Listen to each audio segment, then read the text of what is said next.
J'invite Patrick Leyaric, directeur du journal L'Humanité, à remettre la gerbe pour le journal L'Humanité.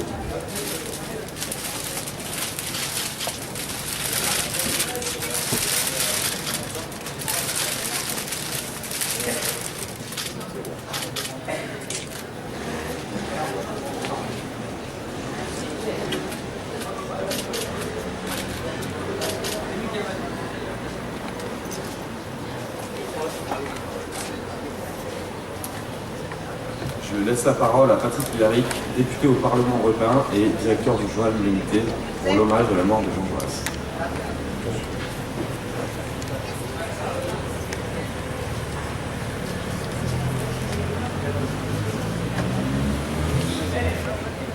Madame la présidente du groupe communiste et républicain citoyen en CNA, chère Éliane Assassi, Monsieur le conseiller régional, cher Jean-Michel Ruiz, Messieurs les conseillers de Paris, cher Didier Hubert, Madame la présidente du Conseil national du Parti communiste, chère Isabelle Almeida, chers amis, chers camarades, je veux vous remercier une nouvelle fois de votre présence à cette cérémonie. Chaque année, à cette même date, nous nous retrouvons ici comme un devoir, comme une fidélité, pour rendre hommage à Jean Jaurès, le fondateur de l'humanité. Il fut assassiné, ici même, par le chauvinisme exalté qui prit le 31 juillet 1914, la veille de la déclaration de guerre, le visage du sinistre Raoul Villain armé d'un revolver. Nous ne célébrons pas ici une statue coulée dans le bronze, ni même le portrait sépia d'une gloire passée, ou l'image d'Épinal du tribun du peuple que chacun peut à sa guise, une fois expurgé la teneur des idées et des écrits, encensé ou glorifié comme a pu s'y exercer cet an dernier cette extrême droite qui l'assassina pourtant pour mieux tromper le peuple et salir la mémoire ouvrière. Nous célébrons la mémoire d'un homme de pensée et d'action, l'une étant pour Jaurès indissociable de l'autre, l'une nourrissant l'autre. Nous célébrons l'artisan patient de l'Union des familles socialistes, le promoteur de la propriété sociale et coopérative, le défenseur du travail souverain et libéré, l'infatigable et obstiné combattant de la paix, l'artisan de la loi de séparation des églises et de l'État, l'humaniste radical qui ne voyait comme frontière au combat émancipateur que l'humanité, dans la diversité des peuples qui la composent. Ces peuples qui restent aujourd'hui encore jetés les uns contre les autres par les besoins d'une concurrence acharnée au bénéfice exclusif de quelques-uns. Cette cérémonie est un appel à l'action. Jaurès reste, pour nos temps si troublés, si chahutés, un inspirateur, un repère solide et fiable. Il est l'un des jalons décisifs du combat pour l'émancipation humaine, une référence utile dans nos actuels engagements pour faire triompher l'idéal révolutionnaire et républicain dans la cité, comme dans le travail, quand il est bafoué par les inégalités, les restrictions de liberté et les divisions entretenues. Nous célébrons l'homme de plume qui mit sans cesse son journal, L'Humanité, à disposition du mouvement ouvrier, syndical et coopératif, un journal utile à la rencontre entre les ouvriers, les employés, les paysans, les créateurs et les penseurs. Ce journal que nous avons la lourde mais exaltante responsabilité de faire vivre chaque jour et chaque semaine, ce journal qui nous permet de nous retrouver par centaines de milliers lors de la fête de l'Humanité dans quelques semaines à la mi-septembre. Une fête que nous souhaitons grande et belle, joyeuse et combative, utile à fédérer tous les humanistes, tous les progressistes, toutes celles et ceux qui cherchent les voies pour dépasser le capitalisme grégaire et affamé qui rythme autant nos vies qu'il les menace. Commémorer Jaurès aujourd'hui, 103 ans après son assassinat, n'est pas pour nous une tentative de se draper d'une onction suprême, de s'auréoler du souvenir d'une si belle figure. Commémorer Jaurès aujourd'hui, c'est raviver toute la force et la conviction de l'homme de gauche, engagé par le dialogue et la force des arguments dans le combat pour la libération des producteurs, des travailleurs, de l'oppression capitaliste. C'est offrir à la jeune génération, aux militants, aux citoyens, des arguments et analyses pour les confronter au temps présent. C'est saisir, dans la multitude d'écrits, de prises de position, d'actions politiques menées au cours d'une existence dédiée au combat pour la justice sociale et l'émancipation, des enseignements pour aujourd'hui. Celui pour la paix résonne encore plus d'un siècle après sa mort. Elle était pour Jaurès mère de toutes les luttes. Il avait bien saisi que les travailleurs, les producteurs les plus pauvres subissent toujours les premiers et presque exclusivement les conséquences terrifiantes des conflits. Il avait compris que la guerre n'était en rien étrangère à la lutte des classes. Dans son dernier discours prononcé à Bruxelles, l'avant-veille de son assassinat, devant le Parti ouvrier belge et le bureau de l'Internationale socialiste, il s'exclamait, je cite, « Voulez-vous que je vous dise la différence entre la classe ouvrière et la classe bourgeoise? C'est que la classe ouvrière est collectivement la guerre, mais ne la craint pas individuellement. Tandis que les capitalistes, collectivement, célèbrent la guerre, mais la craignent individuellement. Ce sont bien des intérêts contraires aux classes populaires, écrasées par les injustices, les dominations et les privations de liberté qui poussent à la guerre toute une jeunesse laborieuse, en Irak, en Syrie et dans de si nombreux pays africains qui périt atrocement ou grandit avec des images d'horreur inscrites à jamais dans les mémoires. Cette spirale de violence donne vie au terrorisme fondamentaliste, cette vermine qui se nourrit du désespoir instillé dans des millions de consciences acculées et déshumanisées par la multiplication des guerres de proie, comme les nommait Jaurès. Il avait bien saisi que c'est la guerre économique qui toujours accouche des conflits sanglants. Il n'y a qu'un moyen d'abolir la guerre, disait-il, entre les peuples, c'est d'abolir la guerre économique, le désordre de la société présente, c'est de substituer à la lutte universelle pour la vie, qui aboutit à la lutte universelle sur les champs de bataille, un régime de concorde et d'unité. Les guerres ne surgissent pas de quelques coups de sang éruptifs, elles puisent leur cause dans les désordres du monde, accentués de nos jours par d'éprouvantes offensives du capitalisme qui n'épargnent aucun continent. Depuis une vingtaine d'années, la mise en échec par les mouvements sociaux des accords commerciaux multilatéraux diligentés par l'Organisation mondiale du commerce se multiplient dans l'ombre des ambassades et des conseils d'administration de nouveaux traités dits de libre-échange. Partout, ils fleurissent comme des plantes vénéneuses, prêtes à inoculer le venin de la concurrence, de l'abaissement de toutes les normes sociales, sanitaires et environnementales, pour permettre au capital d'élever sans cesse son taux de profit, entravé par des droits sociaux, aussi imparfaits soient-ils, conquis de haute lutte. Partout ces traités suivent la fameuse méthode de Dracula.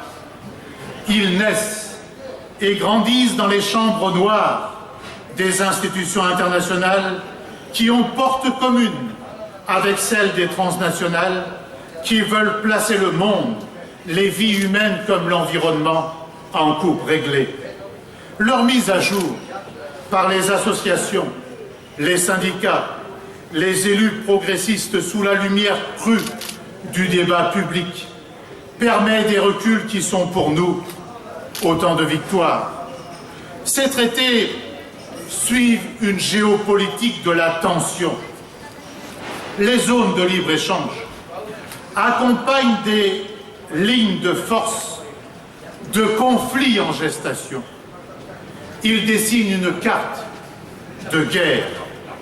Les partisans du libre-échangisme effréné assurent agir pour un rapprochement entre les peuples.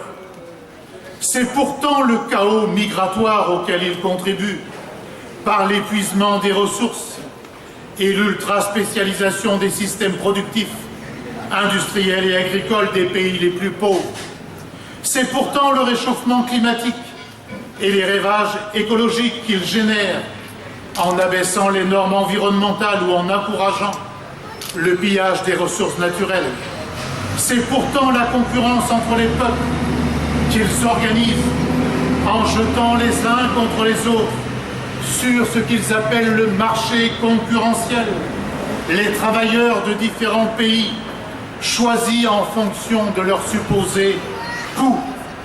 Comment ne pas voir que cette accélération de la mondialisation capitaliste s'accompagne d'une course délirante à l'armement, que des blocs se recréent, que des murs partout s'érigent contre la liberté de circulation des êtres humains, tout en protégeant celle des marchandises. Le 23 septembre prochain, nous marcherons pour la paix avec les associations, les citoyens, les partis, les syndicats et mouvements qui voudront s'y associer. Nous y appellerons la France à rejoindre les 122 pays signataires du traité d'interdiction des armes nucléaires voté par l'Organisation des Nations Unies au début du mois. C'est à l'action que le souvenir de Jaurès nous oblige, car qui peut nier aujourd'hui que la guerre menace sur chacun des continents, qu'émergent un peu partout ces figures inquiétantes et autoritaires qui espèrent pouvoir flatter les instants nationaux pour mieux concentrer l'ensemble des pouvoirs en sacrifiant les droits sociaux et démocratiques. L'offensive libérale, l'offensive capitaliste est bien le décor dans lequel se meurent les ombres guerrières. Jaurès nous enseigne que c'est la coopération, la seule coopération, qui peut permettre d'enrayer la spirale de la méfiance, la course aux prébendes commerciales. C'est la coopération qui peut contribuer à faire sortir de la pauvreté, voire de la famine, des peuples entiers que les vautours obscurantistes espèrent attirer dans leurs griffes et entraîner dans des guerres infâmes ou des actes barbares. Oui, comme Jaurès, nous proclamons que la paix, loin d'être un supplément d'âme, est un combat politique majeur, toujours recommencé, indissociable de tous les autres. Elle est la clé de voûte de l'émancipation sociale et politique de chacune des femmes et chacun des hommes qui peuplent notre planète. Cette paix ne peut se réaliser qu'en s'appuyant sur un internationalisme conséquent qui refuse de pointer du doigt les travailleurs étrangers poussés hors de leur pays par ces logiques capitalistes, qui refusent de céder à la facilité du chauvinisme en jetant l'opprobre sur des peuples voisins. Souvenons-nous que Jaurès était accusé d'être un agent de Berlin par la propagande nationaliste.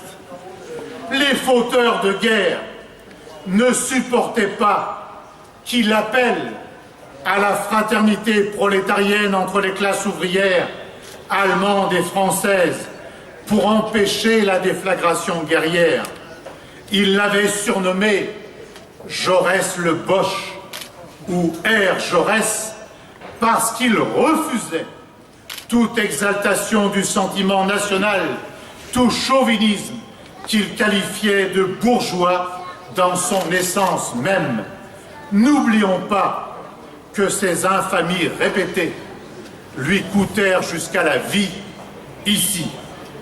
Oui, la paix universelle n'est possible que dans un monde libéré de l'appât du gain, libéré des divisions entretenues entre les travailleurs des différents pays, libéré enfin du travail asservi que commandent les intérêts capitalistes. Tout individu humain a droit à l'entière croissance. Il a donc le droit d'exiger de l'humanité tout ce qui peut seconder son effort. Il a le droit de travailler, de produire, de créer, sans qu'aucune catégorie d'hommes soumette son travail à une usure et à un joug, écrivait Jaurès en 1901. Par la patiente analyse de la révolution industrielle, par un minutieux travail de compréhension des métamorphoses de la société française, Jaurès, marchant dans les pas de Marx et d'Engels, comprit la nécessité de mettre au cœur de sa pensée et de son action la vaste question du travail.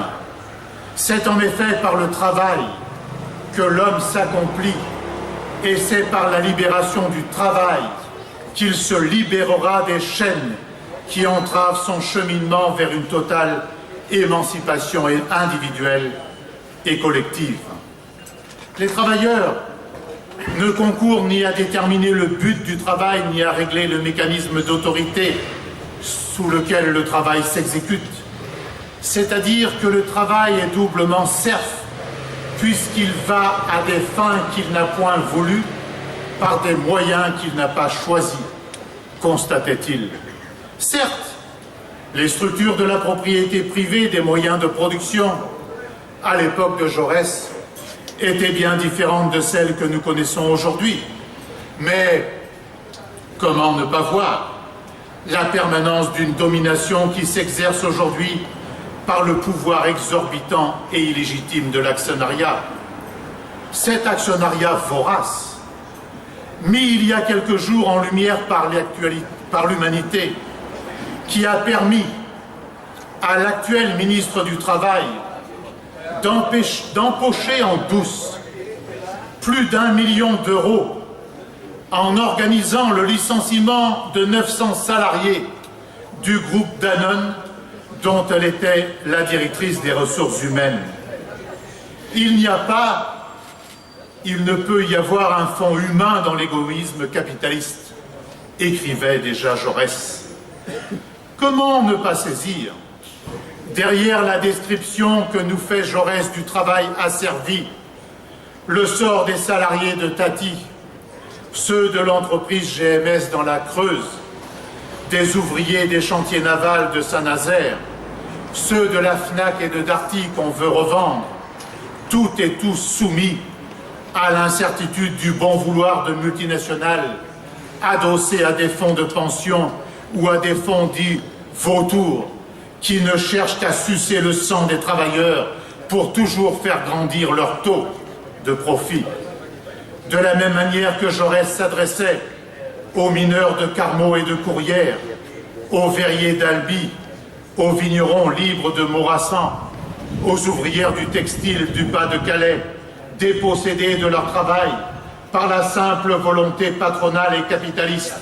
Nous sommes aujourd'hui au service des ouvriers de GMS comme à ceux des chantiers navals de Saint-Nazaire, au service des millions de salariés contraints au travail précaire, aux employés de la grande distribution, aux paysans victimes des appétits voraces des multinationales de l'agroalimentaire, aux ouvriers du bâtiment et de la voirie, odieusement ciblés par la suppression du compte pénibilité, alors qu'ils sont exposés comme personne aux risques et aux maladies professionnelles, au service du rassemblement, de la rencontre, de l'unité entre l'ouvrier et le créateur, de l'écrivain et de l'employé, du philosophe et du paysan, du chercheur et de la jeune ouvrière précarisée.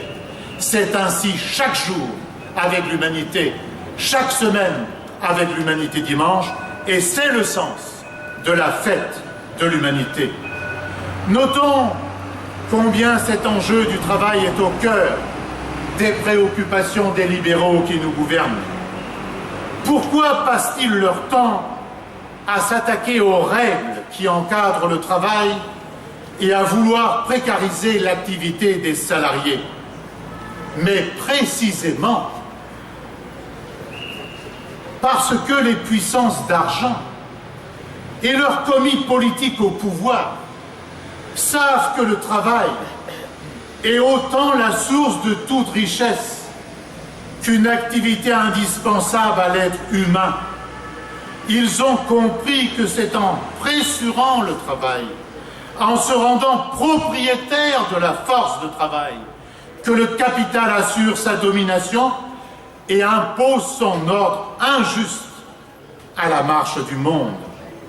Précariser le travail, supprimer les protections salariales, s'attaquer à la cotisation sociale, réduire les instances de discussion dans l'entreprise, réduire le poids des organisations syndicales est le moyen le plus sûr d'engager cette course à ce qu'ils appellent la compétitivité, qui n'est que ce faux nez de la guerre économique.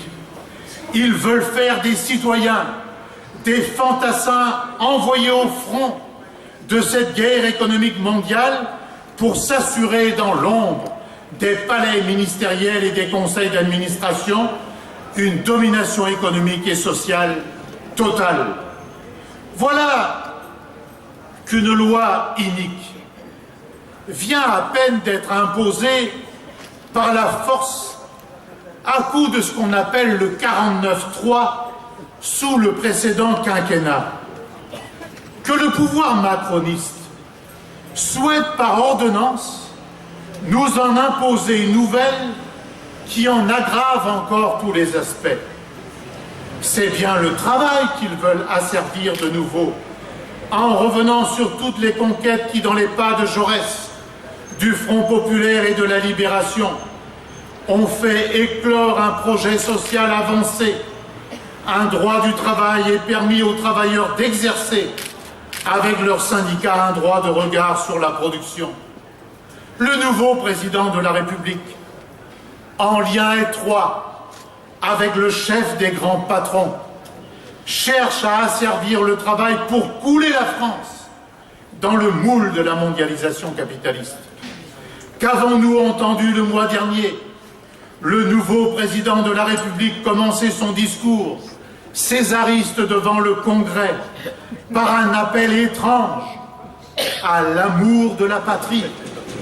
Comment comprendre cette saillie qui rappelle la sinistre et meurtrière union sacrée de la Grande Guerre, si ce n'est comme un appel à l'ensemble de la nation à faire corps derrière la destruction programmée par ordonnance du Code du travail, c'est-à-dire à une collaboration de classe. De cette manière, M. Macron cherche à faire semblant de gommer les clivages flagrants qui fracturent la société, à cacher sous sa bannière princière et bonapartiste les intérêts divergents qui opposent d'un côté les producteurs, les travailleurs, et de l'autre les propriétaires des grands moyens de production, ceux qui accumulent et qui pillent les richesses et les pouvoirs au détriment du plus grand nombre. Il n'y a pas besoin d'être grand clair pour comprendre que cette union sacrée sert de paravent à cette guerre économique meurtrière qui s'intensifie chaque jour.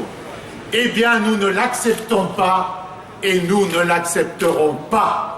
Et c'est parce que le syndicat CGT ne l'accepte pas, qu'il est envoué aux gémonies depuis quelques semaines.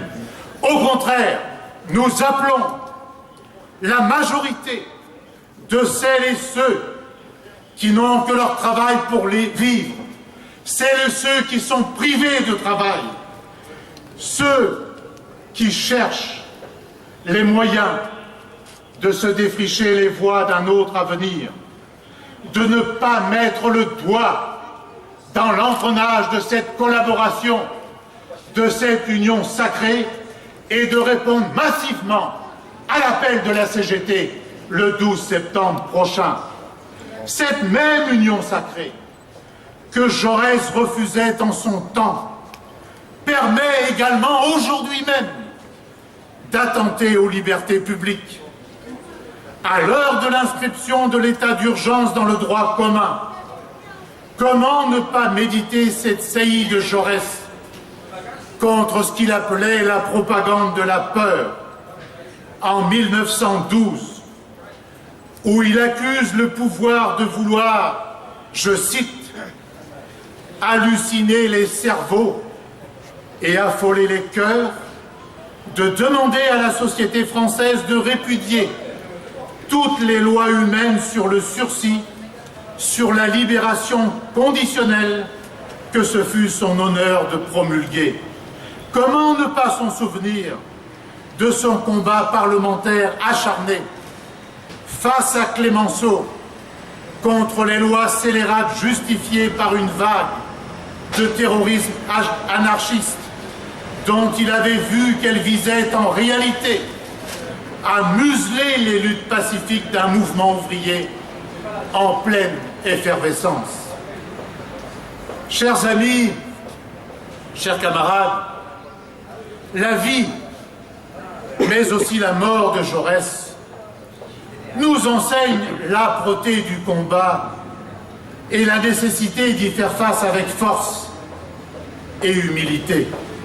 Elle nous enseigne que la grande famille, pour le progrès humain, écologique et démocratique, a besoin de se serrer les coudes, de s'entendre, de fraterniser, de mettre à disposition de toutes et tous ses intelligences, ses volontés et ses outils, de cheminer toujours avec pour boussole le devenir de notre planète et l'intérêt des femmes, des hommes, des jeunes, des enfants, qui travaillent chaque jour à réaliser, par le travail et les créations, le monde dans lequel nous vivons, de dépasser les divergences par un objectif commun, de ne pas céder à la tentation du repli et de la petite phrase,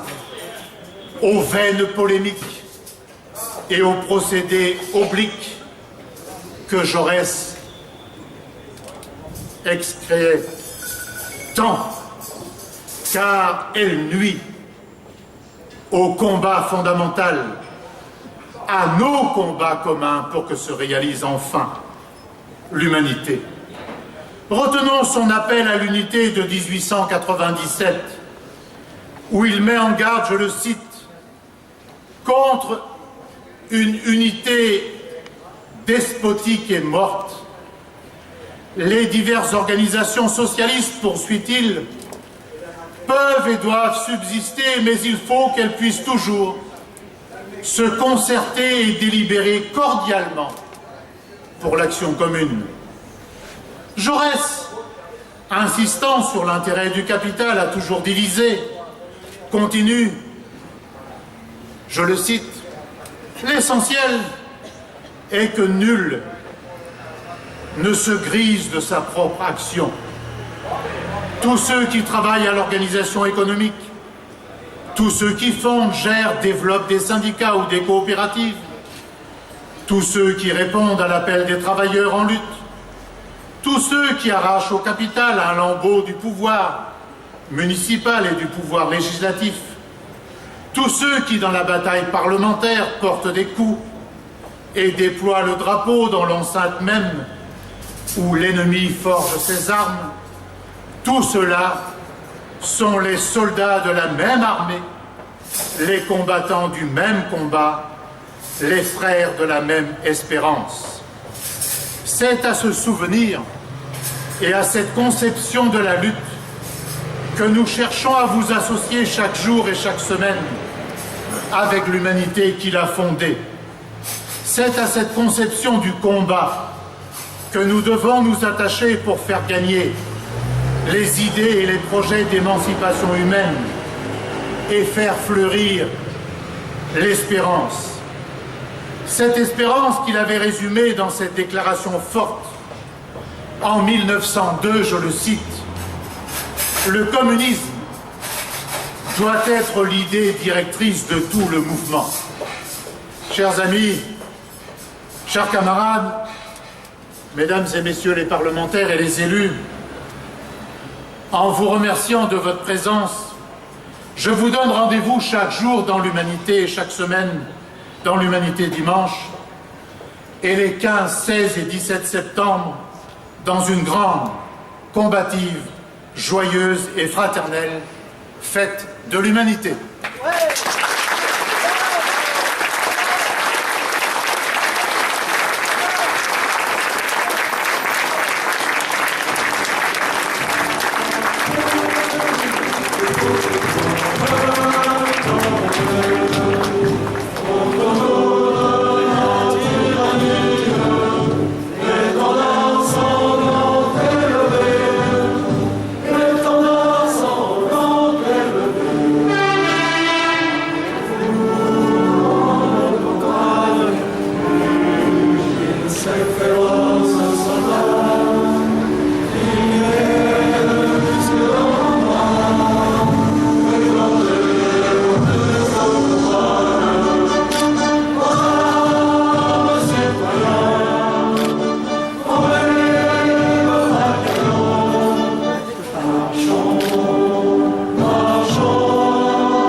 Faisons table rase, tous les esclaves.